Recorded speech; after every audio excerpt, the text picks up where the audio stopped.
Today I need you to embrace what comes hard. Today I need you to accept the challenge. Today I need you to fall in love with the process. There will be plenty of opportunities to get discouraged, to lose your passion and think that it's not meant to be. But if you're going to reach your destiny, you have to have a made-up mind. If you give up after the first time, or the 5th time, or the 30th time, what that really means is you didn't want it bad enough. There should be something you're believing for that you are relentless. You are not moved by how impossible it looks. You're not discouraged by how long it's taking. You don't give up because people told you no.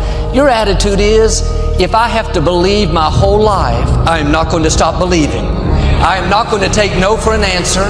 I'm not going to settle for mediocrity. I'm going to keep pursuing what's in my heart. And ask ourselves, what do I really want? What do I really want? And write it down.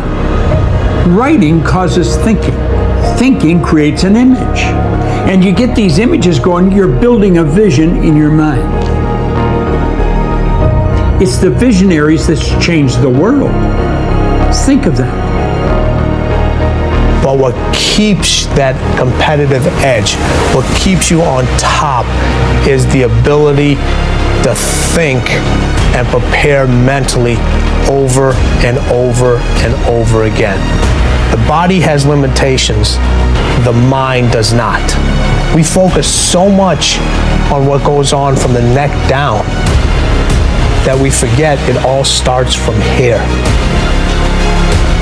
Everything starts from here. If you're not mentally ready,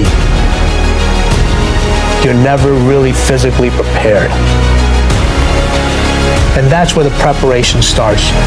What would your life be like as you look toward the future if you decided, I'm not going to allow my fears to stop me? And I'm saying to you, whatever you got to do, do it, because if you don't, life is going to whoop you until you surrender. So when you're young and you make mistakes, don't let them eat you up. Because everybody that done made it. You got to fail in order to win. Hey, look, man, to understand how to hit the game winning shot, you got to miss the game winning shot. You know, you got to be tough, because the road to success is always under construction. It's never a clear path to success. The people who become successful are the people who have a relentless attitude. And you just got to hang in there through the bad breaks, because the bad breaks is coming, but they usually come right before the big break is about to happen. You get a series of bad breaks and it stumbles up a lot of people. My life and my success is to say to anyone, you can stumble, you can fall, you can get back up again.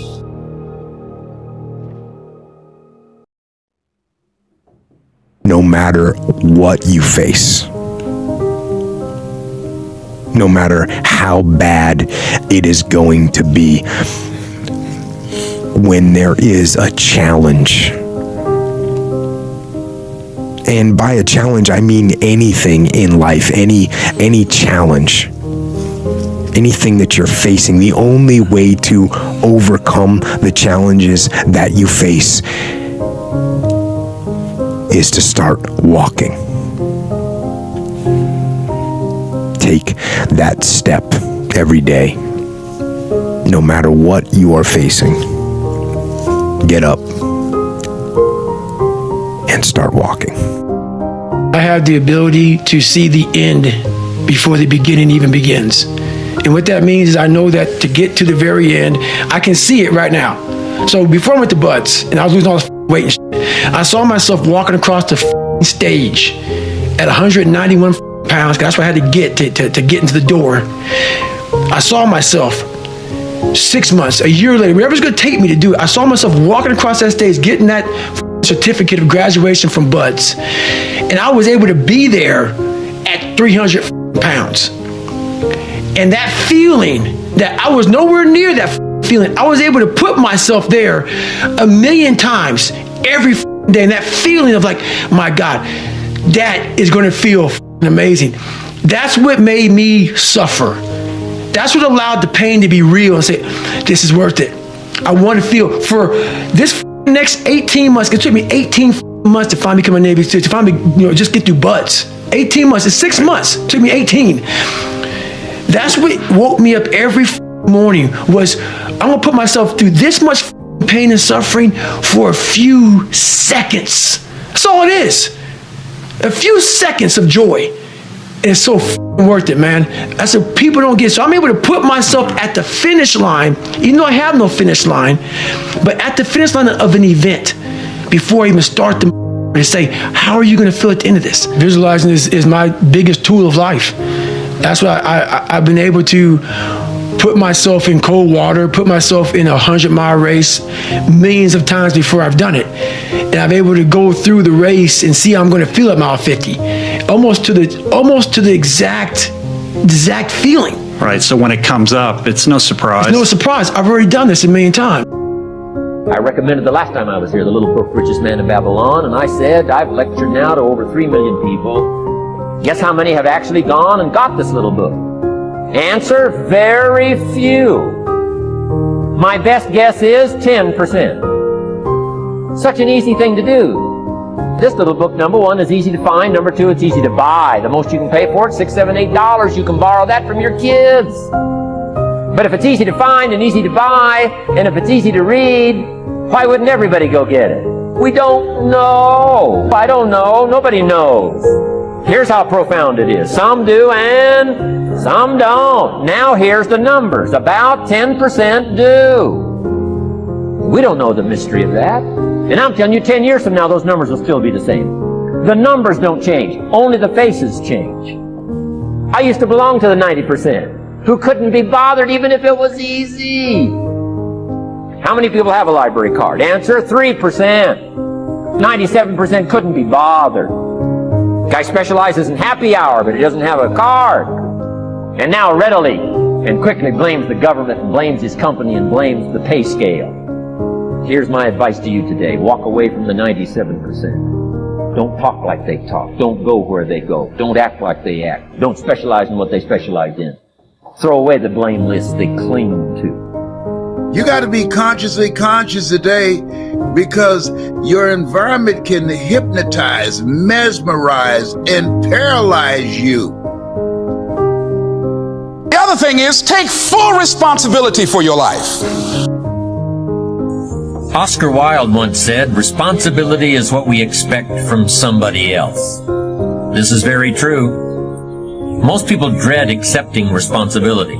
That's just a fact of life, and we can see it in operation every day. We can see ourselves getting hot under the collar when the dentist keeps us waiting, and we're sitting there reading old magazines when our appointment was 30 minutes ago. And we don't stop to think that we forgot to mail in this month's mortgage payment. We can see ourselves growing angrier and angrier because a business contact is supposed to call at noon, and here it is almost 2 o'clock, and the phone still refuses to ring. But we don't stop to think about the calls we ourselves have forgotten to return while we've been so busy fuming. We can see ourselves writing an angry letter to the airline because a flight was delayed, but we don't write an angry letter to ourselves when we're late for something, even though that might not be a bad idea at all. Yes, we can see avoidance of responsibility all the time in both our personal and professional lives. And here's something else we can see just as often. We can see that most people aren't as successful as they wish they were. Do you see there's a connection between these two very common phenomena? I certainly do, and by the end of this session, I hope you'll agree with me.